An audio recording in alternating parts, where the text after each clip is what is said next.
నమస్తే, welcome to reporters time. నేను రాజశేఖర్. ప్రాంతం ఏదైనా, అంశం ఏదైనా, పార్టీ ఏదైనా దానిపై సమగ్ర సమాచారం అందించడానికి మా ప్రతినిధులు అందరూ సిద్ధంగా ఉన్నారు. ఆదిలాబాద్, హైదరాబాద్, నల్గొండ, కరీంనగర్, నల్గొండ ఈ ప్రాంతాల నుంచి కూడా మనకి పూర్తి సమాచారం అందించడానికి మా ప్రతినిధులు అందరూ సిద్ధంగా ఉన్నారు. ముందు మనం హైదరాబాద్ మా ప్రతినిధి ప్రవీణ్ దగ్గరికి వెళ్దాం. అక్కడ చూసుకుంటే టీ కాంగ్రెస్లో ముదిరినటువంటి వార్ మనకి కనిపిస్తూ ఉంది. వార్ రూమ్లో విభేదాలు స్పష్టంగా కనిపిస్తున్నటువంటి పరిస్థితి కనిపిస్తూ ఉంది. మొత్తాన్ని చూసుకుంటే యూత్ కాంగ్రెస్ నేతల ఆఫీసులో వార్ రూమ్ సిసిఎస్ తనిఖీలు చేసినటువంటి పరిస్థితి గతంలో కూడా చూసాం మనం. హార్డ్ డిస్కులు, కంప్యూటర్లు తీసుకెళ్ళినటువంటి పోలీసులు. దీనిపై ఇప్పుడు రగడ నడుస్తుంది. దీనిపై పూర్తి అప్డేట్స్ ఏంటి ప్రవీణ్, చెప్పండి. Right, thank you Rajasekhar. నిన్నటికి మొన్న ఒక కర్ణాటక ఎన్నిక ఫలితాలు అనేవి దేశవ్యాప్తంగా కూడా కాంగ్రెస్ నేతల్లో నూతన ఉత్సాహం నింపిందని అందరికీ తెలిసిన విషయం. అయితే మనం చూసుకున్నట్లయితే ఇప్పుడు అలాంటి నూతన ఉత్సాహం అని ఏదైతే ఉందో దానికి గండిపడే అవకాశం ఉంది. ఎందుకంటే ఈ కాంగ్రెస్ లో మనం చూసుకున్నట్లయితే విభేదాలు మరోసారి అయితే తెర మీదకి వస్తున్నాయి. అయితే యువజన కాంగ్రెస్ తరపున ఒక సోషల్ మీడియా ఏదైతే ఉందో వార్ రూమ్ పై ఒక తనిఖీ పోలీసులు అయితే తనిఖీలు చేశారు. ఒక మఫ్టీలో అయితే నిన్న సాయంత్రం 6-7 ప్రాంతంలో అయితే పోలీసులు అయితే అక్కడికి వచ్చి ఆ విలువైన డేటాతో కూడిన ఒక హార్డ్ డిస్క్లు, అలాగే కంప్యూటర్స్, సెల్ ఫోన్స్ ఇవన్నీ కూడా తీసుకువెళ్లారు. అంటే ఎటువంటి వారెంట్ ఇవ్వకుండానే ఇటువంటి చర్యకైతే పాల్పడ్డారు పోలీసులు అని చెప్పవచ్చు. అయితే దీనినైతే తెలంగాణ యూత్ కాంగ్రెస్ యొక్క చీఫ్ ఎవరైతే ఉన్నారో యువసేన ఖండిస్తున్నారు. అయితే దీనికి సంబంధించి ఇప్పుడే వెళ్ళి మాట్లాడారు. అలాగే మల్లు రవి వీరు కూడా మాట్లాడారు. అయితే మొత్తంగా చూసుకున్నట్లయితే ఇదే రగడ ఎక్కడ చూస్తుంది, ఎక్కడ మనం గమనించినట్లయితే ఉత్తమ్ కుమార్ రెడ్డి అలాగే సీనియర్ నాయకులు ఎవరైతే ఉన్నారో వీరిపై అసభ్యంగా ఏవైతే ఇప్పుడు లోగో, కాంగ్రెస్ లోగో, అలాగే ఇందిరాగాంధీ, రాహుల్ గాంధీ ఇటువంటి లోగోలతో ఒక తప్పుడు పోస్టులు చేసే విధంగా చట్ట వ్యతిరేక కార్యకలాపాలకి పాల్పడుతున్నారంటూ ఒక నెంబర్ అయితే ఇవ్వడం జరిగింది. ఆ నెంబర్ పై యాక్షన్ తీసుకోండి అని చెప్పేసి ఉత్తమ్ కుమార్ రెడ్డి అయితే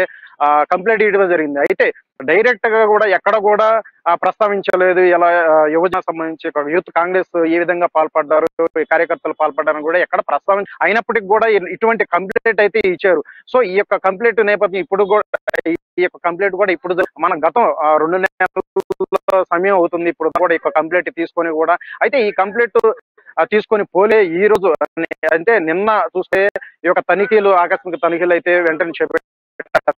ఎటువంటి వారంటీ కూడా ఇవ్వలేదు. ప్రధానంగా చూసుకున్నట్లయితే యూత్ రైట్ ప్రవీణ్, ఇంకొక విషయం మనం ప్రధానంగా చూసుకుంటే ఇందులో పోలీసుల వ్యవహార తీరు కూడా ప్రభుత్వానికి అనుకూలంగా ఉంది. వారికి వత్తాసు పలికే బానిసలుగా ఉన్నటువంటి పరిస్థితి కూడా ఉందని కూడా కాంగ్రెస్ నేతలు ఏదైతే శివసేన రెడ్డి కానీ అలాగే మిగతా నాయకులు కానీ ఆరోపిస్తున్నటువంటి పరిస్థితి కూడా ఉంది. అంటే మొత్తానికి అలాంటి కార్యక్రమం జరిగింది అనుకోవచ్చు మనం. మనకి మొదటి నుండి కూడా మనకు తెలుసు, ఎవరైతే ఇప్పుడు ఆ సీనియర్స్ వర్సెస్ జూనియర్స్ అనేది ఒక ఆనవాయితీకి వస్తుంది. అది అందరికీ తెలిసిన విషయమే. ఇప్పుడు ప్రస్తుతం చూసుకున్నట్లయితే కర్ణాటక ఎన్ని ఫలితాలు అనేవి ఒక ఎగ్జాంపుల్, ఐక్యమత్యం కూడితే ఇటువంటి విజయమైనా సాధిస్తుంది అని చెప్పేసి అది ఉదాహరణగా మనకి నిలిచి. అయితే అదే కార్యక్రమంలో అదే తరుణంలో అందరిసిగట్టుగా అని చెప్పేసి ఒకవైపు కాంగ్రెస్ నేతలందరూ వస్తున్నారని చెప్పేసి వీరి మాటల్లో తెలుస్తున్న నేపథ్యంలో మనం చూసుకుంటే కూడా ఈ నిన్నటికి ఇలా వార్ రూమ్ దాడులు జరగడంతో కాస్త మళ్ళీ తెరపైకి లేవనెత్తున్నాయని అందరికీ స్పష్టమవుతుంది. అయితే ఇప్పటికే ఇటు ఉత్తమ్ కుమార్ రెడ్డికి కాల్ చేశారు శివసేన రెడ్డి, దీని గురించి మాట్లాడారు కూడా. అంటే ఎక్కడ కూడా అంటే ఈ విధంగా వీరు యూత్ కాంగ్రెస్ ఈ విధంగా పాల్పడుతున్నారు, కార్యకర్తలు పాల్పడుతున్నారు అంటూ కూడా వీళ్ళు చెప్పలేదు. కాకపోతే ఒక నెంబర్ ఇచ్చారు, ఆ నెంబర్ వాళ్ళంటూ ఉత్తమ్ కుమార్ రెడ్డి చెప్పినట్టు కూడా ఒక మాటల్లో దీన్ని మాత్రం విభేదాలుగానే ఇక్కడైతే మనం పదంగా అయితే ఒక పరిణామాలు అయితే చోటు చేసుకున్నాయి. అయితే తీసుకెళ్లిన విలువైన డేటా ఏదైతే ఉందో మొత్తం కూడా ఈ యొక్క మొత్తంగా 35,000 మంది వర్కర్స్ అనేవారు ఇక్కడ అన్ని జిల్లాల్లో కూడా ఉన్నారు. ఇక్కడ ఫోన్ నెంబర్స్ కావచ్చు, పేర్లు కావచ్చు. రైట్, ఇప్పుడు ప్రవీణ్ ఇంకొకటి మనం ప్రధానంగా మాట్లాడాల్సిన విషయం, ఎంపీ ఉత్తమ్ కుమార్ రెడ్డి ఎవరైతే ఉన్నారో తను కంప్లైంట్ ఇవ్వడం అనేది ఏ విధంగా చూడొచ్చు అంటారు? అసలు ప్రధానంగా తను ఏ విషయాన్ని ప్రస్తావిస్తూ కంప్లైంట్ ఇచ్చాడు? ఎందుకంటే సంబంధించినటువంటి శివసేన రెడ్డి కూడా సీరియస్ అయినటువంటి పరిస్థితి కూడా కనిపిస్తుంది. అంటే కాంగ్రెస్ పార్టీలో ఉన్నటువంటి ముసలం ఇప్పుడిప్పుడే కర్ణాటక జోష్ ఏదో విజయం సాధించిన తర్వాత మంచి జోష్ మీద ఉంది. ఇక్కడ కూడా ఐక్యమత్యం కొనసాగిస్తారనుకున్న నేపథ్యంలో ఒక్కసారిగా ఈ తగాదాలు, విభేదాలు బయటకు రావడం అనేది ఏ విధంగా వచ్చాడు? ప్రధానంగా ఉత్తమ్ కుమార్ రెడ్డి చేసినటువంటి కంప్లైంట్కి సంబంధించినటువంటి విషయాలు ఏంటి, అప్డేట్స్ ఏంటి? రైట్ రాజశేఖర్ అయితే ఈ సంబంధించి ఈ రోజు అయితే ఒక ప్రెస్ మీట్లు అయితే పెట్టారు శివసేన రెడ్డి. అయితే ఈ యొక్క ప్రెస్ మీట్ లో చెప్పింది ఏంటంటే ఎవరైతే ఉన్నారో కోవిడ్ ఆపరేషన్ కింద ఎవరైతే మా యొక్క గ్రూపులు అయితే చేరడం జరిగింది అని మేము అనుకుంటున్నామో వారిని పట్టుకుంటాము, వారిని మేము కఠినంగా శిక్షిస్తామని అంటున్నారు. అంటే ఇది మొత్తంగా కూడా ఒక కుట్రపూరితంగా డౌన్ ప్లే చేసే విధంగా అయితే వ్యవహరిస్తున్నారు. ప్రధానంగా చూసుకున్నట్లయితే ఇక్కడ ఎవరైతే ఉన్నారో బీఆర్ఎస్ నేతలు కావచ్చు వీళ్ళందరూ కూడా మాలో మాలో సృష్టించి మా యొక్క పార్టీ బలహీనపడే టైంలో కూడా బలహీనంగా చేసే విధంగా ఈ యొక్క చేతే పాల్పడుతున్నారు. మాలో మాకు మాత్రం ఎటువంటి అని చెప్పేసి ఇంతకుముందు రెడ్డి అయితే స్పష్టం చేశారు. అయితే దీనికి సంబంధించి కేసు అయితే పెట్టడం జరిగింది. వారు కూడా చెప్పింది ఒకటే, ఎవరైతే చట్ట వ్యతిరేక కలాపాలకి ఏర్పడి ఎవరైతే ఉన్నారో ఆ నెంబర్ అయితే ఇవ్వడం జరిగింది. ఆ నెంబర్ ట్రేస్ చేసి వారిని పట్టుకుని కఠిన శిక్షలు విధించాలని చెప్పేసి ఉత్తమ్ కుమార్ రెడ్డి అయితే కోరడం జరిగింది. అయితే మనం మొత్తంగా చూసుకున్నట్లయితే మాత్రం మనం మొదటి నుంచి సీనియర్ జూనియర్స్ అనేది అది తెలిసిన విషయం. రాబోయే ఎన్నికల దృష్టిలో ఇలాంటి ఘటన జరగడంతో కాస్త అసంతృప్తి కూడా నెలకొంది ఈ యొక్క కాంగ్రెస్ లో. చూడాలి ఇది ఎటువైపు పరిణామాలు ఎటువైపు దారితీస్తాయని కూడా మనం చెప్పలేం. అయితే ప్రధానంగా ఇక్కడ యూత్ కాంగ్రెస్ చీఫ్ చెప్తున్న శివసేన రెడ్డి మాటలు మాత్రం ఒకటే, ఇది మాత్రం ఈ మాకు ఒక బలంగా తయారయ్యే ఒక కాంగ్రెస్ అధికారంలో ఇప్పుడు కర్ణాటకలో వచ్చిన విధంగానే ఒక ఎగ్జాంపుల్ గా ఇక్కడ తెలంగాణలో కూడా మేము కలిసి కట్టుకొని ముందుకు వెళ్తున్న తరుణంలో ఈ విధంగా మాపై ఇటువంటి చర్యలకు పాల్పడడం అనేది కూడా మొత్తంగా చూసుకున్నట్లు ఇది కుట్రపూర్వకమైన చర్యకైతే తెరలేపారు. దాన్ని మేము అరికట్టే ప్రయత్నం అయితే మేము చేస్తామని చెప్పేసి శివసేన రెడ్డి అయితే చెప్తున్నారు. చూడాలి ఎటువంటి పరిణామాలు చోటు చేసుకుంటాయని కూడా మనం చూడాలి పరిస్థితి అయితే Rajasekhar. Thanks for updates. Next మనం మా ప్రతినిధి హైదరాబాద్ ప్రతినిధి హరీష్ మనకి అందుబాటులో ఉన్నారు. ప్రధానంగా చూసుకుంటే వైఎస్ వివేకానంద రెడ్డి హత్య కేసులో రోజుకొక మలుపు తిరుగుతున్న పరిస్థితి, ముందు నుంచి కూడా వివాదాస్పదంగా రోజుకొక కొత్త మలుపులతో కేసు నడుస్తున్నటువంటి పరిస్థితి. ఆంధ్రప్రదేశ్ నుంచి హైదరాబాద్కి తెలంగాణకి ఇక్కడ నుంచి బదిలైన తర్వాత కూడా కేసు అనేక మలుపులు తిరుగుతూ వచ్చినటువంటి పరిస్థితి కూడా కనిపిస్తుంది. ప్రధానంగా చూసుకుంటే అవినాష్ రెడ్డి ఆరోపణలు ఎదుర్కోవడం, బెయిల్ పిటిషన్ రద్దు చేయాలని హైకోర్టుకు వెళ్ళి వెనక్కి కూడా జరిగిన తత్వంగా అయితే తాజాగా చూసుకుంటే వివేక కేసులో ఉన్నటువంటి అవినాష్ రెడ్డికి మరొకసారి కోర్టు సిబిఐ రిప్లై ఇచ్చినటువంటి పరిస్థితి కూడా కనిపిస్తుంది. తనకి అత్యవసర పనుల మీద నేను వెళ్ళాను కాబట్టి 19వ తారీఖున హాజరవుతానని చెప్పిన నేపథ్యంలో దానికి రిప్లై కూడా ఇచ్చినటువంటి పరిస్థితులు కనిపిస్తుంది. దీనిపై పూర్తి అప్డేట్స్ ఏంటి హరీష్ చెప్పండి.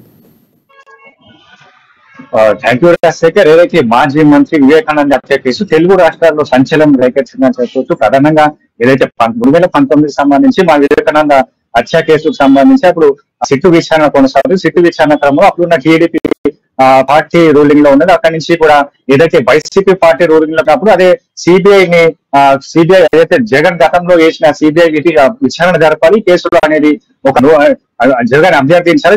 దీనిపైన కూడా ఒక లేఖనైతే రాష్ట్ర రాయడం జరిగింది. ఈ నేపథ్యంలో కూడా అక్కడ ఏదైతే YS Jaganmohan Reddy government form అయిన తర్వాత కూడా ఇది సిబిఐతో తన లేఖను మళ్ళీ రిసీవ్ చేసుకున్నాం. ప్రధానంగా అయితే సిబిఐ సిట్టు విచారణ చేయాలని ఇదే కేసులో సిట్టు విచారణ కొనసాగింపుగా చేయాలని చెప్పేసి వాళ్ళు సూచనలు చేసినప్పటి నుంచి కూడా ఈ ఏదైతే వైఎస్ వివేకానంద హత్య కేసుకు సంబంధించి ఇక్కడ కోర్టులో కావచ్చు, ఇక్కడ సిబిఐలో కావచ్చు, విచారణలో కూడా కొన్ని విస్తుపోయే అంశాలు అయితే ఒక్కొక్కటిగా బయటకు వస్తున్నాయని చెప్పొచ్చు. ప్రధానంగా ఏదైతే గతంలో కూడా ఏదైతే వివేకానంద హత్య కేసుకు సంబంధించి టీడీపీలో ఆయన పలు ఆరోపణలు చేసిన పరిస్థితులు కనిపించినాయి. ఇక్కడ అలాగే ఏదైతే దీంట్లో సిబిఐ ఎంటర్ కాగానే ప్రధానంగా ఏదైతే దీనికి సంబంధించి జగన్మోహన్ రెడ్డి అలాగే వైఎస్ కుటుంబ సభ్యుల పైన కూడా కొన్ని విచారణలు కొనసాగుతున్నాయి, దర్యాప్తు కొనసాగి అందులో భాగంగానే అవినాష్ రెడ్డి అయితే వైఎస్ జగన్మోహన్ రెడ్డి సోదరుడు సంబంధించిన కొడుకు అయితే అవినాష్ రెడ్డి ఆయన తండ్రి అలాగే భార్యకు సంబంధించి వైఎస్ వివేకానంద హత్య కేసులో కుట్ర పన్నారని చెప్పేసి కూడా సిబిఐ విచారణలో తేలింది. దీనికి సంబంధించి కూడా సిబిఐ ఇప్పటికే వైఎస్ అవినాష్ రెడ్డిని 6 సార్లుగా విచారణ జరిపింది. ప్రధానంగా చూడవచ్చు ఏదైతే వివేకానంద హత్య కేసులో ప్రధానంగా ఏదైతే అవినాష్ రెడ్డితో ఆయన తండ్రి ఆయన భార్య తో పాటు దేవిడి సుదర్శన్ రెడ్డి అనే పలు వ్యక్తులు ఉన్నారు. ఈ వ్యక్తులు ఏదైతే వివేకానంద హత్యకు సంబంధించి హత్య కేసులో కుట్రపూరితంగా వ్యవహరించారో దానికి సంబంధించి హత్య జరిగిన ప్రదేశంలో కావచ్చు వివేకానంద హత్య సంబంధించిన ఆధారాలు కూడా మార్పు చేశారని చెప్పేసి కూడా ఏదైతే సిబిఐ విచారణలో ఇప్పటికీ బహిర్గతమైందని చెప్పొచ్చు. ప్రధానంగా మృతదేహానికి సంబంధించి కొన్ని ఆనవాళ్ళు ఏదైతే కటింగ్స్ ఉన్నాయో ఆ కటింగ్ ఏదైతే సిజేరియన్ ద్వారా కుట్లేసి మళ్ళీ ఏదైతే గుండెపోటు వచ్చి చనిపోయినట్టుగా చిత్రీకరించారని సిబిఐ నేరారోపణలు మోపింది. దీనిపైన కూడా ఇప్పటికే అవినాష్ రెడ్డికి సంబంధించి 6 సార్లు విచారణ కొనసాగుతుంది. ఈ నేపథ్యంలో ఆయన మరోసారి అయితే గత 20 రోజులుగా కూడా అవినాష్ రెడ్డికి సంబంధించి సిబిఐ విచారణ కొనసాగలేదు. ఎందుకంటే ఆయన ఏదైతే తన ఉన్న కేసు పైన ఉన్నదాన్ని యాంటిసిపేటరీ బెయిల్ కు కోర్టులో అప్లై చేశారు. దాన్ని 20 రోజుల నుంచి కూడా అది బెయిల్ లో వాదన కొనసాగుతున్న పెండింగ్ పడుతూ వస్తుంది. ఈ క్రమంలో కూడా సిబిఐ విషయం పైన కూడా అవినాష్ రెడ్డిని టచ్ చేయలేదు. ప్రధానంగా ఏదైతే అవినాష్ రెడ్డికి సంబంధించి నిన్న ఆయన మళ్ళీ సిబిఐ ఎదుట హాజరు కావాలని చెప్పేసి వాట్సాప్ ద్వారా నిన్న అవినాష్ రెడ్డికి సిబిఐ నోటీసులు ఇష్యూ చేసి దీన్ని చూస్తే అయితే ప్రధానంగా చూడొచ్చు ఏదైతే అవినాష్ రెడ్డి గత 20 రోజులుగా ఏదైతే సిబిఐ విచారణ వేగవంతం చేయలేదు, అలాగే ఒకేసారి నోటీసులు పంపడానికి కూడా ఒక రాజకీయంగా ఒక చర్చనీయాంశంగా మారిందని చెప్పొచ్చు. ప్రధానంగా అవినాష్ రెడ్డికి సంబంధించి ఆయన నిన్న జరిపిన వాట్సాప్ లో ఆయన నోటీసులు పంపడంతో అవినాష్ రెడ్డి కూడా దీనికి ఎలా అంటే తాను వస్తున్నాను, హైదరాబాద్ లోనే ఉన్నాను అని చెప్పేసి అయితే ఆయన పులివెందులో పని ఉంది, పులివెందులు వెళ్లిన నేపథ్యంలో ఆ నోటీసులు ఇష్యూ కాగానే ఆయన హైదరాబాద్ చేరుకున్నారు. ప్రధానంగా ఏదైతే ముందు నుంచి ఉదయం 10కు హాజరు కావాల్సి ఉండగా ముందు నుంచి కూడా అవినాష్ రెడ్డి విచారణకు వస్తున్నారనే వార్తలు వినిపించాయి. అలాగే దీనికి సంబంధించి కూడా ఆయన హైదరాబాద్ కి చేరుకున్నారు. హైదరాబాద్ కు అంటే 11 గంటలకు ఏదైతే 15 నిమిషాలు ఉన్న క్రమంలో కూడా ఒక ట్విస్ట్ ఇచ్చారని చెప్పొచ్చు. రైట్ హరీష్, ఇంకొకటి మనం ముందు నుంచి కూడా అవినాష్ రెడ్డి విచారణకు పిలిచిన ప్రతి సమయంలో కూడా తప్పించుకొని వెళ్తున్నటువంటి వాదనలు కూడా సిబిఐ నుంచి వినిపించినటువంటి పరిస్థితి కూడా ఉంది. ఎందుకంటే ముందస్తు బెయిల్ కోసం తను ప్రయత్నం చేయడం కానీ జరుగుతున్న పరిణామాలన్నీ కూడా ముందు నుంచి కూడా అవినాష్ రెడ్డి సిబిఐ విచారణకు పిలిచిన ప్రతిసారి ఏదో ఒక సాకులు చెప్తూ తప్పించుకునే ప్రయత్నం చేస్తున్నారని కూడా ప్రధానంగా వినిపిస్తున్నటువంటి వాదన సిబిఐ నుంచి. అంటే ఈ నేపథ్యంలోనే ఇవన్నీ కూడా జరుగుతున్న 19వ తారీఖు కూడా ఖచ్చితంగా వస్తారు లేదని కూడా తను చెప్పినట్టు కూడా ఒక సందిగ్ధం ఏర్పడే అవకాశం ఉంది. అంటే ఈ నేపథ్యంలో ఖచ్చితంగా ఒకవేళ వస్తే అరెస్ట్ అయ్యే అవకాశాలు ఉన్నట్టు కూడా మనకి తెలుస్తున్నటువంటి విషయం. అంటే ఇప్పుడున్న పరిణామాలు మనం అర్థం చేసుకోవచ్చు అంటారా? ఖచ్చితంగా తను అరెస్ట్ అయ్యే అవకాశం ఉందంటారా? శేఖర్, ఏదైతే అవినాష్ రెడ్డికి సంబంధించిన ఇప్పటికీ 6 సార్లు విచారణ జరిపింది. ఈ విచారణ నేపథ్యంలో కూడా అవినాష్ రెడ్డికి కొన్ని అంటే సిబిఐ కూడా దీనికి సంబంధించిన పూర్తి ఆధారాలు సిబిఐ సేకరించింది. ఈ కుట్రలో ఇంకా ఎవరు పాత్రలు ఉన్నారు, కుట్రలో ఎంతవరకు వీళ్ళు అంటే అవినాష్ రెడ్డి కావచ్చు, మిగతా కుటుంబ సభ్యులు కావచ్చు, వీళ్ళు చేసిన ఆధారాల మార్పు అనే విషయం పైన కూడా సిట్ దగ్గర క్లారిటీ, సిబిఐ దగ్గర ఈ విషయం పైన కూడా కొన్ని ఆధారాలుని ఆధారాల నేపథ్యంలో కూడా అవినాష్ రెడ్డికి కూడా కొన్ని క్లారిఫై చేసుకునే అవకాశం క్లారిటీ వచ్చినట్టుగా తెలుస్తుంది. ప్రధానంగా ఎటకేలకు అవినాష్ రెడ్డి అరెస్ట్ అవుతారని చెప్పేసి కూడా కొన్ని ఏదైతే వాళ్ళకి సంబంధించిన వైసీపీకి సంబంధించిన మీడియా ఛానల్లో కావచ్చు అంత టెలికాస్ట్ అయిన నేపథ్యంలో కూడా అవినాష్ రెడ్డి ఈ రోజు సిబిఐకి వస్తే అరెస్ట్ అవుతారనే నేపథ్యంలో కూడా కొన్ని వార్తలు వచ్చాయి.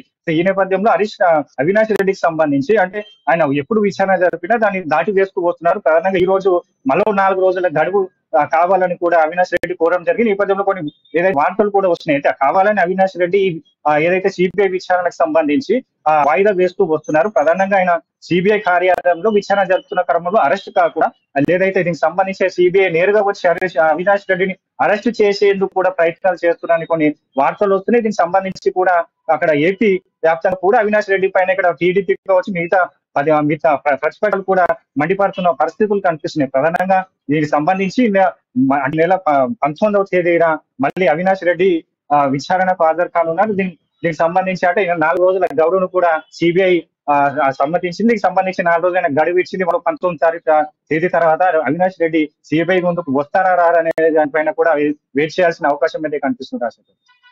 Thanks for updates Harish. Next మనం నల్గొండ వెళ్దాం. నల్గొండలో మా ప్రతినిధి కిరణ్ మనకి అందుబాటులో ఉన్నారు. ప్రధానంగా చూసుకుంటే కాంగ్రెస్ పార్టీ అనేది కర్ణాటకలో విజయం తర్వాత మంచి జోష్ మీద ముందుకు వెళ్తున్న పరిస్థితి. ఈ నేపథ్యంలోనే రైట్ మనం మరొక రిపోర్టర్ దగ్గరికి వెళ్దాం. మనకి టెక్నికల్ ఇష్యూ వస్తుంది. భద్రాద్రి కొత్తగూడెం వెళ్దాం. అక్కడ మా ప్రతినిధి నవీన్ మనకి అందుబాటులో ఉన్నారు. రూట్ మార్చినటువంటి ఇలందు ఎమ్మెల్యే హరిప్రియ అనేది అక్కడ మనకి హాట్ టాపిక్గా నడుస్తున్న ఇష్యూగా చెప్పవచ్చు. ఇక టికెట్ కోల్పోకుండా ముందస్తు యోచనలోనే ఆమె ఉన్నట్లు నేతలు కలుస్తూ ఉండడం, వారికి దగ్గర అయ్యే పరిస్థితి కూడా ఉంది.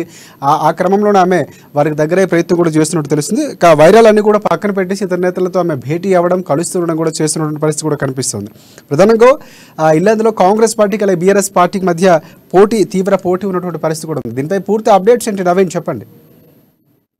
Thank you Rajasekhar. ఏదైతే ఇటు రాజకీయాలలో శాశ్వత శత్రువులు, శాశ్వత మిత్రులు ఉండరని ఇల్లందు నియోజకవర్గాన్ని చూస్తే ఇప్పుడు అర్థమవుతుంది. ఎందుకంటే వైరి వర్గాలుగా ఉన్నటువంటి వీరందరూ కూడా ఒక తాటిపై రావడం చూస్తుంటే ఇటు రాజకీయ విశ్లేషకులకు అదే నూతనంగా ఉన్నప్పటికీ ఇటు రాజకీయ విశ్లేషణకు కూడా ఒక చర్చనీయాంశంగా మారిందని కూడా చూడొచ్చు. ముఖ్యంగా మనం చూసుకుంటే అంటే ఇప్పటి వరకు కూడా ఇల్లందు ఎమ్మెల్యే హరిప్రియ ఎమ్మెల్యేగా గెలిచి బీఆర్ఎస్ పార్టీకి వచ్చినప్పటి నుంచి కూడా అంటే ఇటు తుమ్మల నాగేశ్వరరావు, నామా నాగేశ్వరరావు తోటి అదే విధంగా సత్యవతి రాథోడ్తో దూరంగా ఉంటూ వస్తున్నటువంటి హరిప్రియ ఇప్పుడు అంటే ఏదైతే ఆత్మీయ సమ్మేళనాలు ఇల్లందులో జరుగుతున్న నేపథ్యంలో వీరందరినీ కూడా స్వయంగా ఆహ్వానం పలికిన సందర్భం అయితే ఒక చర్చనీయాంశంగానే చూడొచ్చు. ముఖ్యంగా మనం చూసుకుంటే ఇల్లందు నియోజకవర్గాల్లో ఇటు ఇల్లందు సీటుకై ఇటు అధికార బీఆర్ఎస్ పార్టీలో అదేవిధంగా కాంగ్రెస్ లో అయితే ప్రముఖ పోటీ ఉన్నట్లుగా కూడా చూడొచ్చు. ముఖ్యంగా మనం చూసుకుంటే ఈ యొక్క అధికార బీఆర్ఎస్ పార్టీలో ఇప్పుడు ఎమ్మెల్యే హరిప్రియ అంటే ఒక సభ్యురాలుగా అంటే శాసనసభ్యురాలుగా ఉన్నప్పటికీ కూడా తన పార్టీలోనే తనకి ఒక గట్టి పోటీ అయితే నెలకొన్న పరిస్థితులలో దీని అంతటికీ కూడా చెక్ పెట్టేందుకు అంటే ఇటు తుమ్మల నాగేశ్వరరావుని తీసుకుంటే ఉమ్మడి ఖమ్మం జిల్లాలో కూడా బలమైన నేతగా కూడా మనం చెప్పొచ్చు. ఎందుకంటే ఇటు టీడీపీలో ఉన్నప్పుడు టీడీపీ నుంచి మొత్తం తన అనుచరులు అంతటితో కలిసి టీఆర్ఎస్ లో కూడా అయితే వీరిద్దరు కూడా ఇటు మనకి హరిప్రియ మరియు తుమ్మల నాగేశ్వరరావు ఇద్దరు కూడా టీడీపీలో ఉన్న వ్యక్తులే కావడం, అదే విధంగా ఇక తుమ్మల నాగేశ్వరరావు ఇటు బీఆర్ఎస్ పార్టీలో చేరిన నేపథ్యంలో హరిప్రియ ఇల్లందు ఎమ్మెల్యే హరిప్రియ రేవంత్ రెడ్డి సమక్షంలో కాంగ్రెస్ పార్టీలో అయితే జాయిన్ అయ్యారు. అయితే కాంగ్రెస్ పార్టీలో ఎంతో మంది ఉన్నప్పటికీ 2018లో జరిగినటువంటి సాధారణ ఎన్నికల్లో పట్టుబట్టి రేవంత్ రెడ్డి ఎమ్మెల్యే హరిప్రియకు సీటు ఇప్పించిన నేపథ్యంలో తను ఇల్లందు నుంచి అయితే అయితే ఒక శాసనసభ్యులుగా అయితే గెలిచారు. అయితే తుమ్మల నాగేశ్వరరావు అనంతరం జరిగిన రాజకీయ సమీకరణాల నేపథ్యంలో ఈ ఎమ్మెల్యే బీఆర్ఎస్ ఎమ్మెల్యేగా ఉన్నట్టు అదే కాంగ్రెస్ గా గెలిచినటువంటి హరిప్రియ ఇటు బీఆర్ఎస్ లో అయితే తన గణంతో అయితే బీఆర్ఎస్ లో జాయిన్ అయిన పరిస్థితి కూడా మనం చూసుకోవచ్చు. దీని అంతటి అంటే జాయిన్ అయిన తర్వాత ఇటు తుమ్మల నాగేశ్వరరావు తోటి అదే విధంగా నామా నాగేశ్వరరావు గెలిచినటువంటి ఎంపీ నామా నాగేశ్వరరావు తోటి ఇటు సత్యవతి రాథోడ్ తోటి అయితే చాలా అంటే దూరంగా అయితే ఈమె మెయింటైన్ చేసుకుంటూ వచ్చారు. కానీ ఇప్పుడు ఉన్న పరిస్థితులలో ఏదైతే మొన్నటి వరకు జిల్లా కోరం కనకయ్య జెడ్పీ చైర్మన్ గా ఉన్నటువంటి కోరం కనకయ్య 2018లో టీఆర్ఎస్ నుంచి పోటీ చేయగా ఎమ్మెల్యే హరిప్రియ కాంగ్రెస్ నుంచి పోటీ చేశారు. అనంతరం గెలిచిన నేపథ్యంలో టీఆర్ఎస్ అంటే బీఆర్ఎస్ పార్టీలో ఎమ్మెల్యే హరిప్రియ జాయిన్ అయిన తర్వాత కూడా ఏదైతే తుమ్మల నాగేశ్వరరావు వర్గం నుంచి ఆయన అనుచరుడుగా ఉన్నటువంటి కోరం కనకయ్య జెడ్పీ చైర్మన్ గా అక్కడ సీటును అనుగ్రహించి ఆయన కూడా ఇల్లందు నియోజకవర్గంలో అంటే మరలా కూడా తన పరపతిని నిలబెట్టుకున్నారని కూడా చూడొచ్చు. అయితే అనంతరం జరిగిన అంటే ఉమ్మడి ఖమ్మం జిల్లాలో జరిగిన రాజకీయ పరిస్థితి నేపథ్యంలో పొంగులేటి శ్రీనివాస్ రెడ్డి బీఆర్ఎస్ పార్టీని వీడి ఆయన ఇప్పుడు అంటే ఏ పార్టీలోకి వెళ్తారో తెలియని పక్షంలో కూడా ఈ యొక్క జెడ్పీ చైర్మన్ గా ఉన్నటువంటి కోరం కనకయ్య పొంగులేటి శ్రీనివాస్ వెంట నడిచిన నేపథ్యం ఇప్పుడు నడుస్తున్న నేపథ్యంలో ఇప్పుడు అంటే హరిప్రియకైతే అక్కడ పోటీ అంటే బీఆర్ఎస్ పార్టీ నుంచి పోటీ తప్పింది అనుకోవచ్చు. అయితే అనంతరం ఇప్పుడు ఎవరైతే మహిబాద్ లో ఉన్నట్టు అంటే మహిబాద్ లో గార్లా మరియు బయ్యారంలో కూడా ప్రోగ్రామ్స్ లో ఇప్పుడు జెడ్పీ చైర్మన్ గా ఉన్నటువంటి అంటే గాంధీ అంటే మా బిందు మరియు అక్కడ ఎమ్మెల్యే మాలో కవిత కూడా బీఆర్ఎస్ పార్టీ నుంచి టికెట్ ఆశిస్తున్నారనడం ఈ యొక్క హరిప్రియకి అయితే ఒక తలనొప్పిగా మారిందని కూడా చూడొచ్చు. అయితే వీటన్నిటికీ చెక్ పెట్టేందుకు ఆమె అంటే ఒక రాజకీయ చతురత ప్రదర్శించి వీరందరినీ కూడా మరి దగ్గర చేసుకునే ప్రయత్నం అయితే చేస్తుందని కూడా చూడొచ్చు. ముఖ్యంగా మనం చూసుకుంటే తుమ్మల నాగేశ్వరరావుకి ఉన్న అనుచర గణం గానీ ఆయన తోటి సఖ్యతగా ఉంటే వచ్చే ఎన్నికలలో ఆమెకి ఎంతో కొంత ప్లస్ అవుతుందన్న ఒక ఉద్దేశంతో తుమ్మల నాగేశ్వరరావుకు అదేవిధంగా ఎంపీ నామనేశ్వరరావు అంటే తుమ్మల నాగేశ్వరరావు ఉన్న బయ్యారంలో జరిగిన ఆత్మీయ సమ్మేళనం అదేవిధంగా టేకులపల్లిలో జరిగిన ఆత్మీయ సమ్మేళనంలో వీరు అంటే నామనాగేశ్వరాన్ని కూడా ఆహ్వానించినట్లుగా కూడా చూడొచ్చు. ముఖ్యంగా మనం చూసుకుంటే ఎమ్మెల్యే హరిప్రియ వచ్చే ఎన్నికలలో తన మార్గం సుగమం కావడం కొరకు మాత్రమే వీరందరికీ కూడా దగ్గర అవుతుందని కూడా మనం చూడొచ్చు రాజశేఖర్. నేపథ్యంలో రాజకీయ చతురత ఉపయోగిస్తున్నటువంటి హరిప్రియకు గట్టి పోటీ ఎదురయ్యే అవకాశం కూడా ఉందని కూడా వార్తలు వస్తున్నాయి. ఎందుకంటే నిజంగా రాజకీయాలు అన్నాక మీరు అన్నట్టు రాజకీయ శాశ్వత శత్రువులు కానీ మిత్రులు కానీ ఉన్నారు. ఈ నేపథ్యంలో పార్టీ మార్పులు కూడా అదే విధంగా కొనసాగుతున్నటువంటి పరిస్థితి. ఎందుకంటే కాంగ్రెస్ పార్టీ నుంచి గెలిపొందినటువంటి హరిప్రియ బీఆర్ఎస్కి ఎలాగైతే వచ్చారో ఇక్కడ కూడా మార్పులు జరుగుతున్నాయి. ఈ మార్పులు మరింతగా ఉండే అవకాశం ఉందని కూడా వార్తలు వస్తాయి. దానిపై ఏమైనా సమాచారం ఉందా? ఖచ్చితంగా రాజశేఖర్, ఎందుకంటే ఎమ్మెల్యే హరిప్రియ అనే వ్యక్తి ఆమె ఏదైతే కాంగ్రెస్ పార్టీలో గెలిచి ఇటు బీఆర్ఎస్ పార్టీలోకి వచ్చిన నేపథ్యంలో ఇటు మనకి కాంగ్రెస్ అంటే ఇల్లందు నియోజకవర్గాన్ని మనం చూసుకుంటే ముఖ్యంగా అక్కడ కాంగ్రెస్ బెల్ట్ ఎక్కువ. ఈ నేపథ్యంలో అంటే ఇప్పుడు ఇంతమంది తోటి శత్రుత్వంలో ఉంటే ఆమెకు వచ్చే ఎన్నికలలో ఆమెకు కొంచెం క్లిష్ట పరిస్థితులు ఏర్పడతాయని ఒక ఆలోచన ఉన్న హరిప్రియ వీరందరికీ కూడా దగ్గర చేసుకునే పరిస్థితి. కానీ ఏదైతే పొంగులేటి శ్రీనివాస్ రెడ్డి ఇప్పుడు కాంగ్రెస్ లోకి వెళ్తారు అని అయితే గట్టి సంకేతాలు వినిపిస్తున్న పరిస్థితులలో ఆయన ముఖ్య అనుచరుడుగా ఉన్నటువంటి ఏదైతే మనం కోరం కనకయ్య తను అయితే కాంగ్రెస్ పొంగులేటి శ్రీనివాసరెడ్డి కాంగ్రెస్ లోకి వెళ్ళినట్లయితే కోరం కనకయ్య ఖచ్చితంగా కాంగ్రెస్ పార్టీ నుంచి ఇల్లందు నుంచి పోటీ చేసే పరిస్థితి అయితే ఉంది.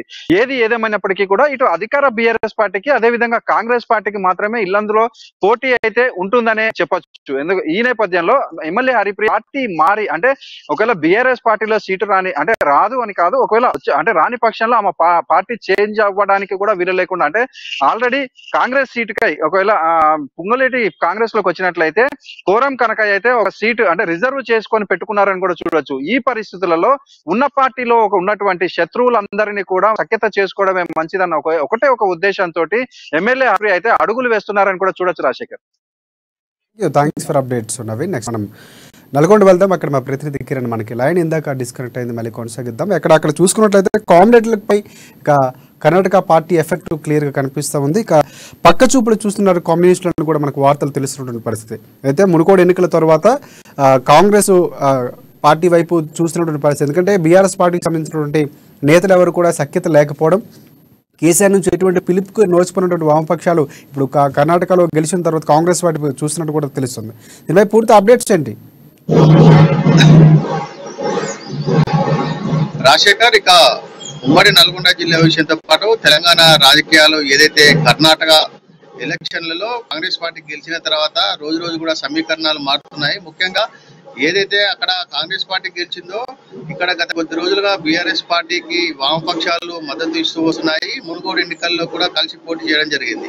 అయితే రాను రాను బీఆర్ఎస్ ప్రభుత్వం పట్ల ప్రజా వ్యతిరేకత మొదలైందన్న నేపథ్యంలో మరొకసారి వామపక్షాలు బీఆర్ఎస్ తోని పోవాలా లేకుంటే కాంగ్రెస్ తో కలిసి నడవాలనే మీమాంసలో పడినట్లుగా తెలుస్తుంది. మొత్తానికి ఈ యొక్క కర్ణాటక ఎలక్షన్లు అయితే రాష్ట్ర రాజకీయాల్లో ఒక మార్పుగానే చెప్పవచ్చు. ఇప్పటికే వైఎస్ షర్మిల కూడా తన పార్టీని కాంగ్రెస్ పార్టీలో విలీనం చేస్తున్న వార్తలు వస్తున్న నేపథ్యంలో వామపక్షాలు కూడా బీఆర్ఎస్ పార్టీతో కలిసి పనిచేస్తాయా లేకపోతే కాంగ్రెస్ తోని వెళ్తాయా అనేది అయితే ఇప్పటి వరకైతే వాళ్ళు ఆలోచిస్తున్నట్టుగా తెలుస్తుంది. ముఖ్యంగా ఇటు సిపిఐ కావచ్చు, సిపిఎం కావచ్చు, ఉమ్మడి నల్గొండ జిల్లాలో బలమైన పార్టీలుగా ఉన్నాయి. దాదాపు ఉమ్మడి నల్గొండ జిల్లాలో సగం సీట్ల పైగా వారు టీడీపీతో పొత్తు అయినప్పటికీ గతంలో కాంగ్రెస్ తో పొత్తు అయినప్పటికీ వారందరూ కూడా కలిసి పనిచేయడం జరిగింది.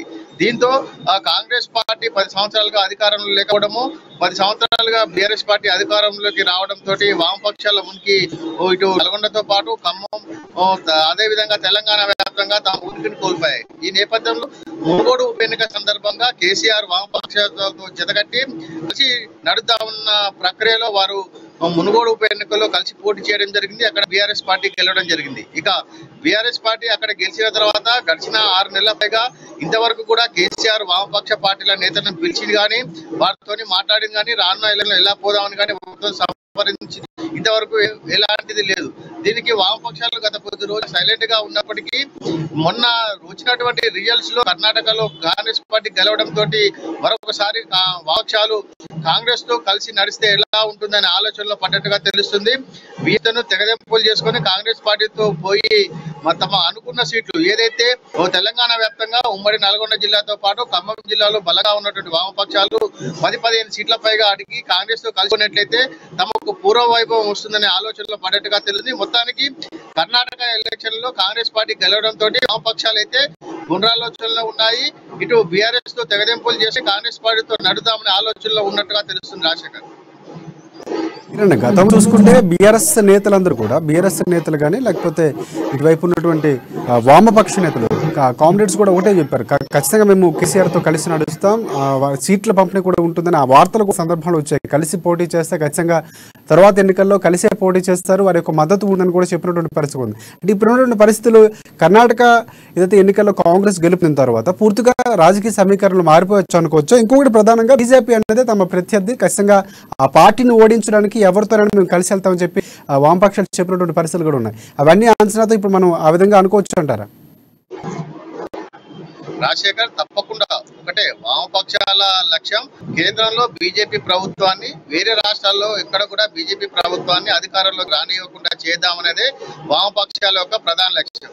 దానికి తోడు తెలంగాణలో అదే విధంగా ఉమ్మడి నల్గొండ ఖమ్మం జిల్లాలో ఆ పార్టీ ఏదైతే బలంగా ఉందో ఆ బలమైన చోట తిరిగి పూర్వవైభవం తీసుకురావాలని గతంలో అక్కడ గెలిచిన మాదిరిగానే 6 నుంచి 10 సీట్లు గెలిచినట్లయితే తమ సత్తా మరోసారి చాటుకున్నట్టయితుందని తెలంగాణలో పాటు కమ్యూనిస్టులకు బలంగా ఉన్న జిల్లాలో తమ ప్రాబల్యం పెరుగుతుందని వారు ప్రధానంగా ఆశిస్తున్నారు.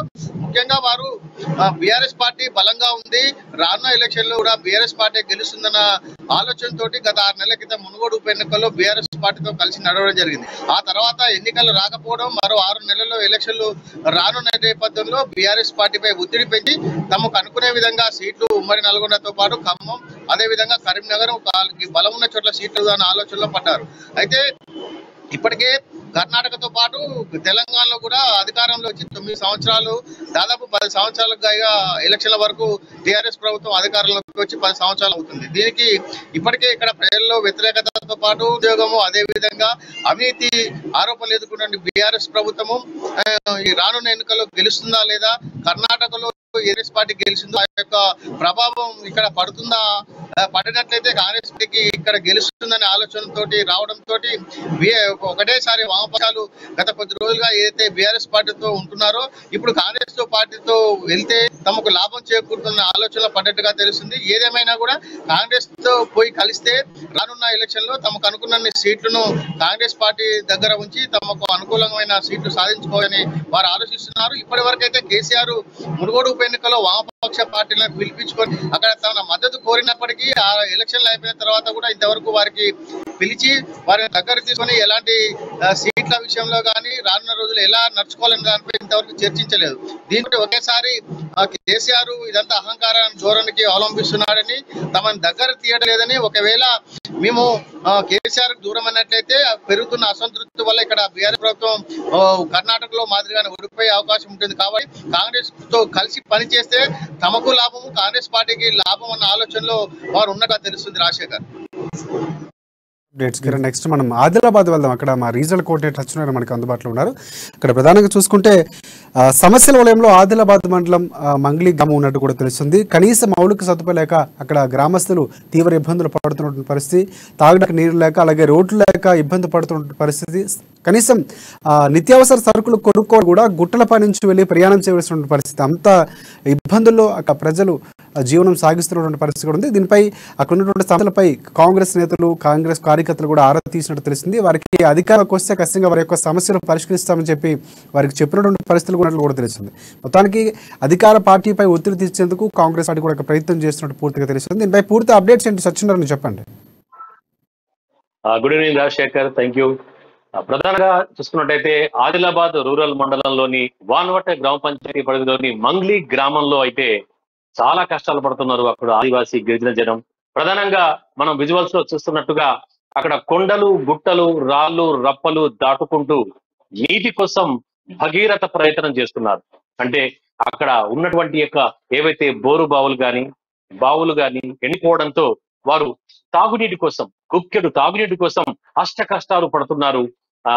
రేయనక పగలనక నీ తాగునీటి కోసం, ఇతర అవసరాల కోసం దాదాపుగా కిలోమీటర్ల దూరం నడుచుకుని వెళ్ళి ఏవైతే అక్కడ వారి గ్రామానికి సమీపంలో ఉన్నటువంటి ఒక వాగుందో ఆ వాగు కూడా ప్రధానంగా పూర్తిగా కొద్దిగా ఎండిపోయింది. అయితే కొన్ని రాళ్ల మధ్యలో ఉన్నటువంటి ఒక కొంత నీటి ఊట నుంచి, చెలిమ నుంచి వాళ్ళు తవ్వుకొని అక్కడ నుంచి నీటి తీసే సౌకర్యం లేకపోవడంతో చిన్న పైపు వేసి ఆ పైపు ద్వారా నీరు తెచ్చుకొని అంటే చాలా మెల్లిమెల్లిగా ఒక బిందెడు నీరు నిండడానికి దాదాపుగా హాఫ్ అన్ అవర్ పైన టైం పట్టేటటువంటి ఒక పరిస్థితి అక్కడ ఉంది. అంటే ఓవరాల్ గా ఆ మంగ్లీ గ్రామంలోని ప్రజలు ఏవైతే తాగునీటి కోసం కష్టాలు పడుతున్నారో, అంటే అక్కడ ఏదైతే మిషన్ భగీరథ నీరు రాకపోవడంతోనే ఈ సమస్య తలెత్తినట్టుగా గ్రామస్తులు చెప్తున్నారు. అక్కడికి కొంతమంది కాంగ్రెస్ నాయకులు కూడా ఈ రోజు వెళ్లి అక్కడ ఉన్నటువంటి ఒక పరిస్థితిని వాళ్ళు చూశారు.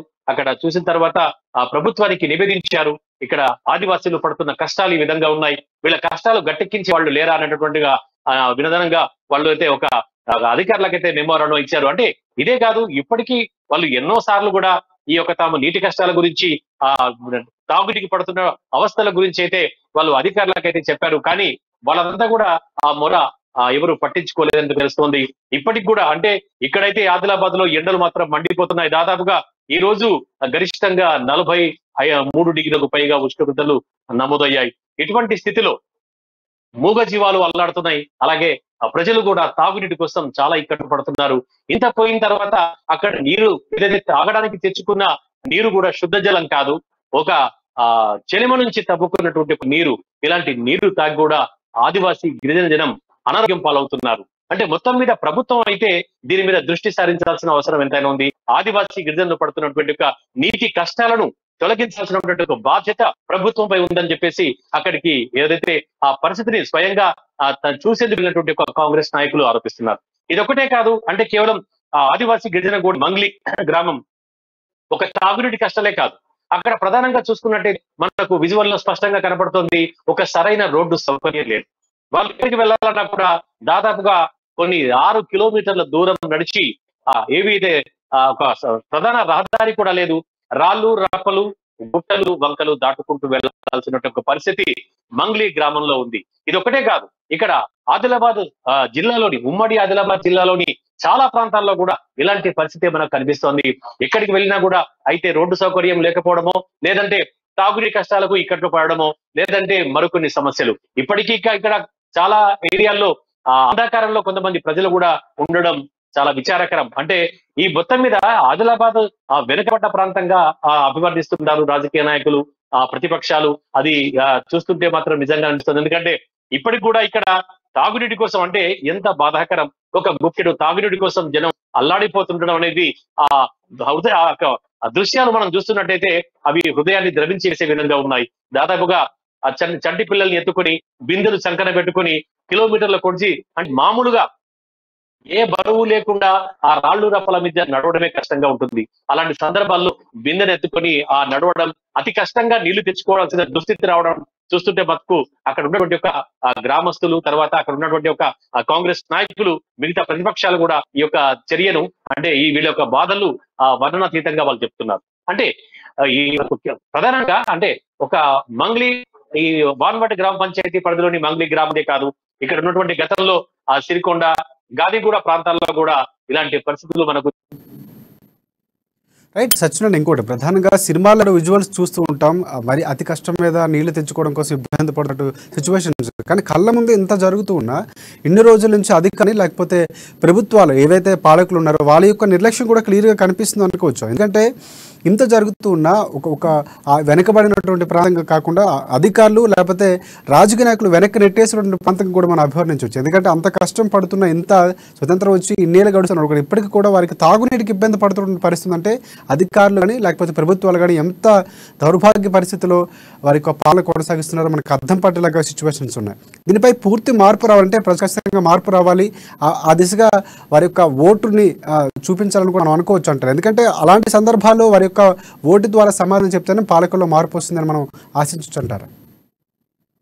ఖచ్చితంగా రాజశేఖర్, ఎందుకంటే ఇప్పుడు ఖచ్చితంగా వీళ్ళు ప్రజల్లో ఒక మార్పు రావాలి, ప్రజల్లో ఒక చైతన్యం రావాలి. వాళ్ళంతా కూడా తమ పడుతున్న కష్టాల్ని ప్రభుత్వానికి నివేదించాల్సి ఉంటుంది. ఒక ఉద్యమ రూపంలో కానీ, లేదంటే తమ ఓటు ద్వారా కూడా వాళ్ళు ఏవైతే కన్న కళలు కూడా సాకారం చేసుకునే పరిస్థితి కనబడుతుంది. ఇది కేవలం ఒక మంగ్లీ గ్రామస్తులే కాదు, ఇక్కడ ఉన్నటువంటి అనేక ప్రాంతాల్లో కూడా ఇలాంటి కేవలం అప్పుడప్పుడు మనకు మాత్రమే విజువల్స్ రూపంలో కనిపిస్తాయి. ఇలా కనపడని దృశ్యాలు ఇంకా చాలా ఉన్నాయి. ఇంకా చాలా మంది అనేక కష్టాలు పడుతున్నారు. అయితే చెప్పినట్టుగా మనకు అంటే ఇప్పటికే ఆల్రెడీ ఆ గ్రామస్తులు, ఆ గ్రామాభివృద్ధి కమిటీ, ఆ కాంగ్రెస్ నాయకులు అందరూ కూడా వాళ్ళు పడుతున్నటువంటి కష్టాల గురించి అధికారులకు నివేదించారు.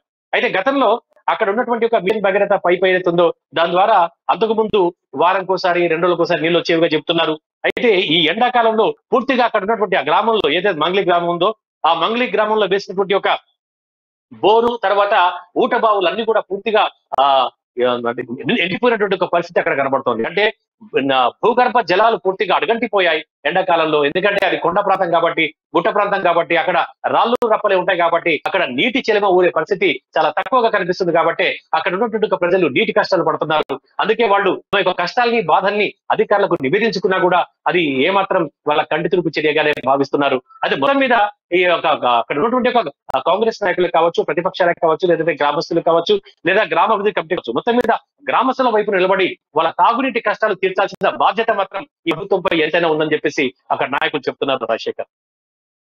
థ్యాంక్స్ ఫర్ అప్డేట్స్ స్వామి. ఖచ్చితంగా మనం కూడా వచ్చినటువంటి పాలకులు కానీ అధికారులు కానీ ఆ సమస్యను పట్టుకొని త్వరగా వారికి సత్వర పరిష్కారం దొరకాలని మనం కూడా ఆశిద్దాం. నెక్స్ట్ మనం వరంగల్ వెళ్దాం. వరంగల్ మా ప్రతినిధి స్వామి మనకు అందుబాటులో ఉన్నారు. ప్రధానంగా చూసుకుంటే సమస్యల వలయంలో గ్రేటర్ వరంగల్ ఉన్నట్టు కూడా మనకు తెలుస్తున్నటువంటి పరిస్థితి. మున్సిపాలిటీ అభివృద్ధిపై అధికారులు అలాగే ప్రతిపక్షాల మధ్య వివాదాలు నడుస్తున్నాయి. ఈ నేపథ్యంలోనే 2 ఏళ్లలో 890 కోట్ల రూపాయలతో అభివృద్ధి పనులు చేశామంటూ మేయర్ చెబుతూ ఉంటే అక్కడ ఏమీ జరగలేదు, కనీస సౌకర్యాలు కూడా తీర్చలేదని కూడా విపక్ష నేతలు ఆరోపిస్తున్నటువంటి పరిస్థితి కూడా ఉంది. దీనిపై పూర్తి అప్డేట్స్ ఏంటి స్వామి, చెప్పండి.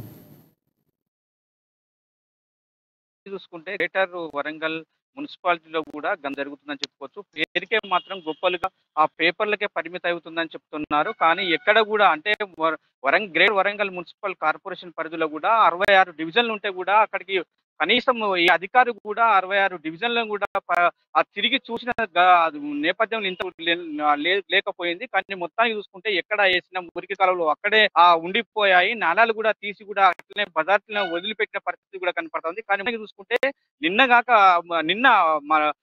బల్లేవ సమావేశం కూడా నిర్వహించారు. కానీ మొత్తానికి చూసుకుంటే కార్పొరేటర్లు కూడా ఏ పార్టీ అయినా పర్వాలేదు కానీ మొత్తం కార్పొరేటర్ల ఏకపక్షంగా ఉండాలి. ఒకటే ఇది కూడా సమస్యలను కూడా పరిష్కరించుకోవాలి. పేరుకే కూడా 895 కోట్లు వెచ్చించును అని చెప్పి కేసీఆర్ దీనికి కేటీఆర్ కూడా ముఖ్యంగా హైదరాబాద్ తరహాలో కూడా గ్రేటర్ వరంగల్ కూడా నిధులు తెచ్చిన సందర్భం కనపడుతుందని చెప్తున్న మేయర్ గుండు సుధారాన్ని కూడా అంటే బీఆర్ఎస్ పార్టీ తరఫునే మాట్లాడుతున్నారు తప్ప పబ్లిక్లలో పేరున్నా కానీ పబ్లిక్లలో పనిచేయడం కూడా లేదని చెప్పి కూడా చెప్తున్నారు. ఇది మొత్తం గ్రేటర్ వరంగల్ లోని కూడా మున్సిపాలిటీలో ఇది మొత్తం గందరగోళ సమస్యల వలన కూడా చిక్కుకుందని చెప్పుకోవచ్చు. పక్కన కూడా కరపత్రాలు తీసిన పరిస్థితి కూడా కనపడతా ఉంది.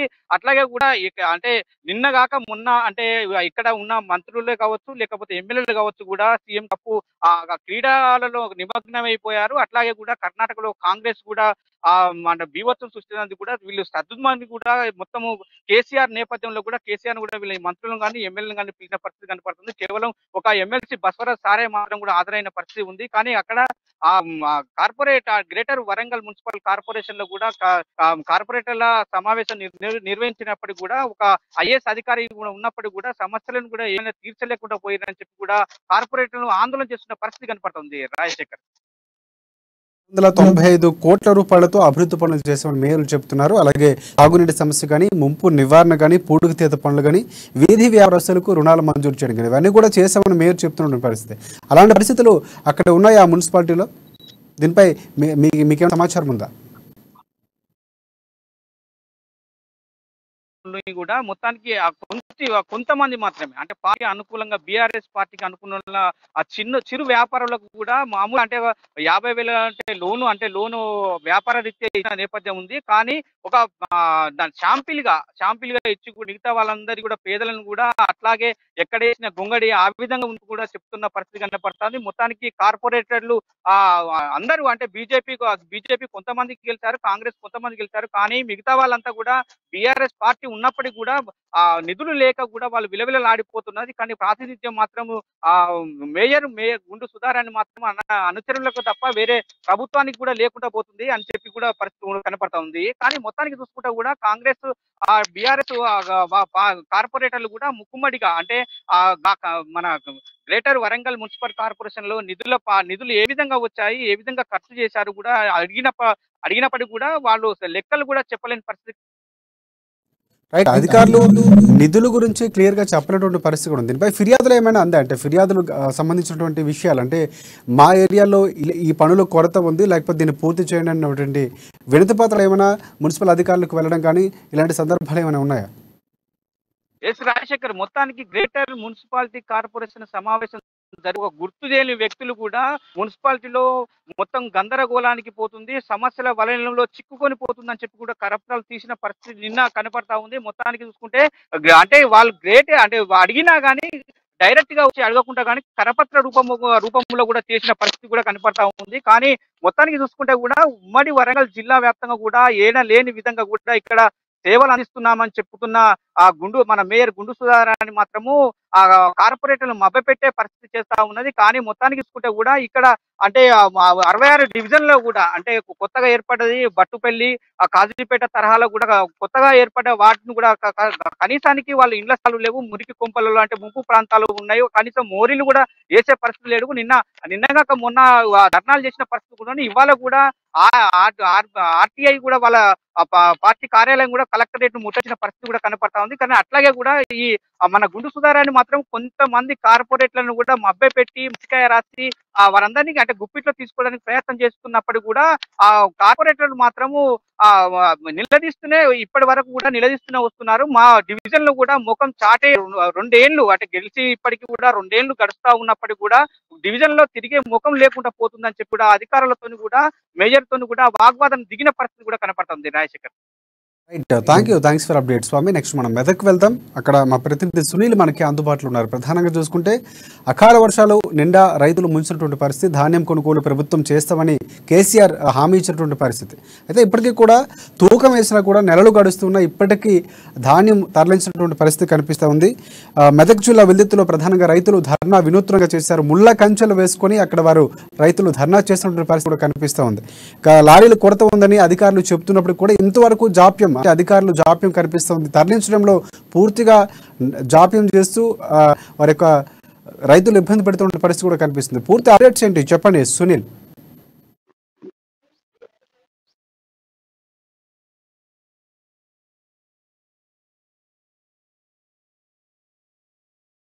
మనం చూస్తున్నాం అక్కడ ముందు నుంచి కూడా రైతులు ఎంతో కష్టపడి ఆరుగాలం కష్టపడి పండించినటువంటి పంట ఒకసారిగా వర్షానికి నష్టపోయినటువంటి పరిస్థితి కూడా ఉంది. అధికారులు కానీ లేకపోతే ప్రభుత్వ సంబంధించిన యంత్రాంగం కానీ కొంటామని చెప్పి కూడా కాటాలు వేస్తున్నారు, తూకాలు వేస్తున్నారు, కానీ తీసుకెళ్ళేటువంటి పరిస్థితి.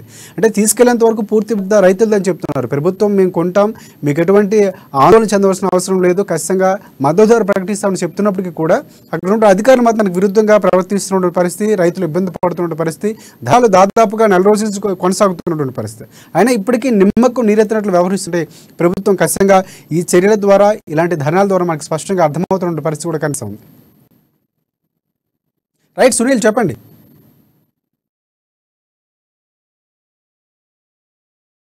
ముళ్ళ కంచెలు వేసి కూడా వారు తమ నిరసన వ్యక్తం చేశారు. మెదక్ జిల్లాలో లారీల కొరత స్పష్టంగా రైతులకు ఇబ్బంది పెడతా ఉందని చెప్పవచ్చు. అయితే ఐకేపీ కేంద్రాల్లో వరి కొనుగోలు కేంద్రాలకు సంబంధించి అక్కడ తీసుకొచ్చాక వరి పూర్తిగా తూకం వేశాక కూడా నెల రోజులు గడుస్తున్నప్పటికీ కూడా లారీల కొరత కారణంగా రైస్ మిల్లులకు వడ్లను తీసుకెళ్లకపోవడంతో రైతులు తీవ్ర ఇబ్బందులకు గురవుతున్నారు. మరోవైపు వర్షాలు పడితే వడ్లు మొత్తం మళ్ళీ నాశనం అవుతున్నాయని చెప్పి కూడా రైతులు ఆవేదన వ్యక్తం చేస్తున్నారు. రాష్ట్ర ప్రభుత్వం పట్టించుకోవాలని చెప్పి కూడా రైతులు డిమాండ్ చేస్తున్నారు. రాష్ట్ర ప్రభుత్వం మాత్రం గతంలో ప్రకటించింది తడిసిన చివరి గింజ వరకు కొంటామని చెప్పి చెప్తా ఉన్నారు. కానీ వాస్తవ పరిస్థితి మాత్రం అందుకు భిన్నంగా ఉందని చెప్పి కూడా రైతులు ఆవేదన వ్యక్తం చేస్తున్నారు. మెదక్ జిల్లాలో గతంలో కూడా చాలా ఐకేపీ కేంద్రాల్లో లారీల కొరత కారణంగా తూకం వేసిన వరి అక్కడ ఐకేపీ కేంద్రాల్లో నిండిపోయిన పరిస్థితి ఉంది. అయితే వెల్దుర్తిలో చూసినట్లయితే కేవలం 2 లారీలు మాత్రమే రైస్ మిల్లులకు వెళ్తా ఉన్నాయి. అవి అక్కడ అన్లోడ్ అయ్యాక రావడానికి సుమారు 4 రోజులు పడతా ఉంది. తాజాగా మళ్ళీ లారీలు రావని చెప్పి కూడా అక్కడ సిబ్బంది కొనుగోలు కేంద్రం సిబ్బంది చెప్పడంతో రైతులు ఒక్కసారిగా ఆందోళనకు గురయ్యారు. రాస్తా రోకో చేసిన పరిస్థితి ఉంది. అయితే తాత్కాలికంగా మాత్రం సమస్య పరిష్కరిస్తామని చెప్పి రైతులకు సంబంధించి అధికారులు హామీ ఇవ్వడంతో రైతులు విరమించారు తమ నిరసనను. కానీ కళ్ళల్లోంచి వర్షాన్ని నుంచి రక్షించుకొని అదేవిధంగా ఐకేపీ కేంద్రాలకు తీసుకొచ్చాక ఇక్కడ కూడా రోజుల పాటు నెలల పాటు జాప్యం జరుగుతుందని చెప్పి కూడా రైతులు తీవ్ర ఆవేదన వ్యక్తం చేస్తున్నారు. ఈ సమస్యను వెంటనే పరిష్కరించాలని చెప్పి ప్రభుత్వానికి పాలకులకు డిమాండ్ చేస్తున్నారు. ఈ సమస్య కనుక పరిష్కరించకపోతే మళ్ళీ ఆందోళన బాట పడతామని చెప్పి కూడా రైతులు ఆవేదన వ్యక్తం చేస్తా ఉన్నారు. మరోవైపు గతంలో కూడా లారీల కొరతపై కూడా అమాన్యూస్ ప్రత్యేక కథనాలు కూడా ప్రసారం చేసిన నేపథ్యంలో అప్పుడు స్పందించిన అధికారులు తాత్కాలికంగా అయితే సమస్యను పరిష్కరించారు. కానీ తాజాగా మళ్ళీ వెల్తుర్తిలో ఇదే పరిస్థితి ఏర్పడింది. లారీల కొరత కారణంగా ధాన్యం రైస్ మిల్లకు చేరకుండా నెలల తరబడి ఐకేపీ కొనుగోలు కేంద్రాల్లోనే ఉండిపోయిన పరిస్థితి కనిపిస్తుంది. Rajasekhar, thanks for update Swamy. Next మనం నిజామాబాద్ వెళ్దాం. అక్కడ మా ప్రతినిధి నవీన్ మనకి అందుబాటులో ఉన్నారు. అక్కడ ప్రధానంగా చూసుకుంటే గాడి తప్పినటువంటి కామారెడ్డి బల్దియా పాలన చైర్పర్సన్ జాహ్నవిపై అధికార పార్టీ కౌన్సిలర్ల అసంతృప్తి స్పష్టంగా కనిపిస్తున్నటువంటి పరిస్థితి కూడా ఉంది. పేరుకే చైర్పర్సన్ కానీ ఇక వెనుకబడిందంతా నడిపించిందంతా నాన్న బాబాయ్ అని చెప్పి అక్కడ ఒక రకమైనటువంటి వార్తలు వినిపిస్తున్నటువంటి పరిస్థితి. త్వరలో కాంగ్రెస్ కూటికి 10 మంది కౌన్సిలర్లు ఈ అసంతృప్తితో సరిగ్గా పనులు జరగకపోవడం వల్ల అక్కడ ఉన్నటువంటి బల్దియా పాలన నేపథ్యంలోనే పార్టీ మార్పు కూడా జరుగుతుంది. త్వరలోనే ముహూర్తం ఖరారు చేసుకున్నారు కాంగ్రెస్ పార్టీలో చేయడానికి కూడా వార్తలు వస్తున్నాయి. దీనిపై పూర్తి అప్డేట్స్ ఏంటి నవీన్ చెప్పండి. Thank you Rajasekhar. ఇటు కామారెడ్డి జిల్లా మున్సిపాలిటీలో ఇటు అధికార పార్టీ నాయకులు రెండుగా విడిపోయారు. ముఖ్యంగా ఇటు చైర్పర్సన్ వర్సెస్ కౌన్సిలర్ గా 2 వర్గాలు విడిపోయిన పరిస్థితి మొత్తం కనిపిస్తుంది. దీనికి ప్రధాన కారణం చైర్పర్సన్ అని బట్టి నిట్టు జాహ్నవి వివర శైలి అని చెప్పి ప్రధానంగా చెప్పవచ్చు. అయితే అక్కడ ప్రధానంగా మున్సిపాలిటీలో చైర్పర్సన్ నిట్టు జాహ్నవి అయినప్పటికీ కూడా అక్కడ నాన్న బాబాయ్ చైర్పర్సన్ అన్నట్లుగా కొనసాగుతుంది. ప్రధానంగా అయితే ఎవరైతే ఇక్కడ మున్సిపాలిటీకి సంబంధించిన వ్యవహారాలకు సంబంధించి ఎక్కడ అభివృద్ధి చేయాలి, ఇక్కడ ఫండ్స్ రిలీజ్ చేయాలి, ఇలాంటి కార్యక్రమాలు అభివృద్ధి కార్యక్రమాలు చేపట్టాలి మొత్తం చూసుకోవాల్సింది చైర్పర్సన్. అయితే అక్కడ ప్రధానంగా ఇక్కడ ఎవరైనా సరే ప్రధానంగా చూసుకున్నట్టయితే కౌన్సిలర్లు ఎలాంటి అభివృద్ధి కార్యక్రమాలు చెప్పాలన్నా, ఇక్కడ సంతకాలు పెట్టాలన్నా, ఏంది ఎలాంటి అభివృద్ధి కార్యక్రమాలు ప్లానింగ్ చేయాలని చెప్పినప్పటికీ దానికి సంబంధించి అలా జహన్నవి తండ్రి అలాగే బాబాయిలు కూడా పూర్తిగా దగ్గర నుంచి చూసుకున్న పరిస్థితి మాత్రం కనిపిస్తుంది. వాళ్ళు పర్మిషన్ ఇయ్యంది ఎలాంటి కార్యక్రమాలు కూడా చెప్పాలంటే లేని పరిస్థితి కనిపిస్తుంది. దీంతో మున్సిపల్ కౌన్సిల్ కూడా చాలా ఇబ్బంది పడుతున్న పరిస్థితి మాత్రం కనిపిస్తుంది. ముఖ్యంగా ఇటు కామారెడ్డి మున్సిపాలిటీలో 49 కౌన్సిలర్లు ఉండగా మొత్తం ఇటు అధికార బీఆర్ఎస్ పార్టీకి 30 మంది అలాగే ఉండగా మరో 8 మంది కాంగ్రెస్ పార్టీ నుండి బీఆర్ఎస్ పార్టీలో చేరారు. అయితే ఇప్పుడు ప్రస్తుతానికి అయితే బీఆర్ఎస్ పార్టీకి 38 మంది కౌన్సిలర్లు ఉండగా కాంగ్రెస్ పార్టీకి 4 అలాగే బీజేపీ పార్టీకి 7 మొత్తం 49 మంది కౌన్సిలర్లు ఉన్నారు. అయితే ఇక్కడ మొత్తం 49 వార్డులకు సంబంధించి ఎలాంటి అభివృద్ధి కార్యక్రమాలు జరగాలన్నా కూడా పూర్తిగా వీళ్ళ ఇద్దరు పర్మిషన్ ఉండాల్సిన పరిస్థితి ఉంది. అయితే తాము కౌన్సిలర్ బట్టి తాము చైర్పర్సన్ ఎన్నుకున్నామా, అట్లా వాళ్ళ బాబాయిని వాళ్ళ తల్లిని ఎన్నుకున్నామా అనుకుంటే తెలియని పరిస్థితి. వీళ్ళు కౌన్సిలర్ గారు మున్సిపాలిటీలో ఎలాంటి అధికారాలు లేవు. వీళ్ళు దగ్గరికి ఎందుకు వెళ్ళాలి, వీళ్ళు పర్మిషన్ చెప్పలేదు, దుర్భర దిశలో ఉందని చెప్పి కూడా వీరు కూడా ఎమ్మెల్యే కూడా స్పందించారు. ఎందుకంటే అది ఎమ్మెల్యే కూడా అధికార పార్టీ చెందిన బీఆర్ఎస్ పార్టీ వ్యక్తి. పూర్తిగా జాహ్నవి కూడా పూర్తిగా వీరి అండదండలు ఉన్నాయని స్పష్టంగా తెలుస్తుంది. అయితే ఈ విషయంలో కూడా ఎమ్మెల్యే చేయడం వీరు ఇబ్బంది పడుతున్న పరిస్థితి. దీంతో విసుగు చెందిన విసిగిపోయిన 10 మంది కౌన్సిలర్లు ఇటు కాంగ్రెస్ పార్టీ సిద్ధమవుతున్నారు. దీనికి సంబంధించి కూడా అక్కడ కాంగ్రెస్ పార్టీ సీనియర్ నాయకుడైన షబ్బీర్ తో కూడా మంతనాలు జరుపుతున్నట్టు తెలుస్తుంది. మరికొన్ని రోజుల్లో కూడా బీఆర్ఎస్ పార్టీకి గుడ్ బై చెప్పి అది ఇటు అస్సాం పార్టీకి తెలుస్తుంది. ప్రధానంగా ఇటు అలా బాబాయ్ ఎవరైతే ఉన్నారో ఇటు జాహ్నవి వాళ్ళ బాబాయ్ వాళ్ళ తండ్రి ఇద్దరి వ్యవహార శైలి ప్రధానంగా కారణమని చెప్తావచ్చు. Rajasekhar, thanks for updates Naveen. ఇది ఇవాల్టి రిపోర్టర్స్ టైం. మా రిపోర్టర్స్ అందరికీ ప్రత్యేకంగా థ్యాంక్స్. ఎందుకంటే ప్రజా సమస్యలపై అలాగే మారుతున్నటువంటి రాజకీయ అంశాలపై అలాగే ప్రజల నుంచి వచ్చినటువంటి స్పందనపై పూర్తిగా సమాచారం అందించినందుకు అండ్ స్పెషల్ థ్యాంక్స్. ఇది ఇవాల్టి రిపోర్టర్స్ టైం. రేపటి రిపోర్టర్స్ టైంలో మళ్ళీ కలుసుకుందాం. అంతవరకు చూస్తూనే ఉండండి అమా న్యూస్, నిజం కోసం జనం కోసం.